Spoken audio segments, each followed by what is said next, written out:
tanggalin mo lang to. Ayan, oh. Oh, may iba't ibang kulay pa. Tignan mo. Oh, di ba ang ganda? Dito mo ilagay. Oo nga pala. Ilagay ko to. Tapos ibibinta ko to pag naluto. Yun, ang ganda.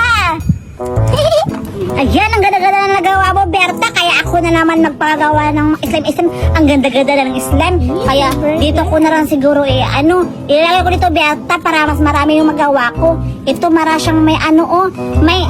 Tingnan mo, Berta, para siyang Pineapple yan. Pineapple nga, pinya. Kaya ilalagay ko dito para mas siya, may palakra-lakra. Sige lang ha. Ilalagay ko muna dito, Berta, para madami yung magagawa ko. Ayan. Dito ko na ilalagay. Tingnan mo, Berta, kung anong ha. Tingnan ko. Wow! Berta, ganda-ganda ng niya. Diba yung design niya? Ang ganda-ganda. Ba't kulay green? Dapat kulay dilaw, Judian, para hinog na. Green yan, siguro hilaw yan, no? Tignan mo. Ito, tignan mo, Judian. Lalagay ko na dito. Ito, dapat kulay dilaw. Oh, may dilaw naman dito. Ayan, meron palang dito, mga espada, kutsilyo. Ayan, may mga espada, Judian. May titidor. Oh, yan, nilalagay ko dyan. Ako na naman. Ito namang isusunod ko kasi tapos na ako dito sa burger ko.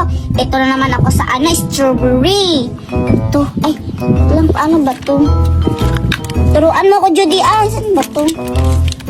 Berta, nagmamasa na ako ng slime yung color pink. Ayan, may basahin ko na dito. Okay, basahin mo na. Ayan. Hello! Ang ganda-ganda naman. Wait lang, masahin ko talaga. Ay, lumalapad na siya, Berta. Ang ganda-ganda talaga ng slime mo. Grabe. O yun. Nakagawa na ako. Judian. Mamasa ako kasi lulutuin ko. Gagawin ko to na tinapay. Ayan na. Hala. Hala, ang ganda-ganda, Berta. Tingnan mo. Di ba ang ganda-ganda?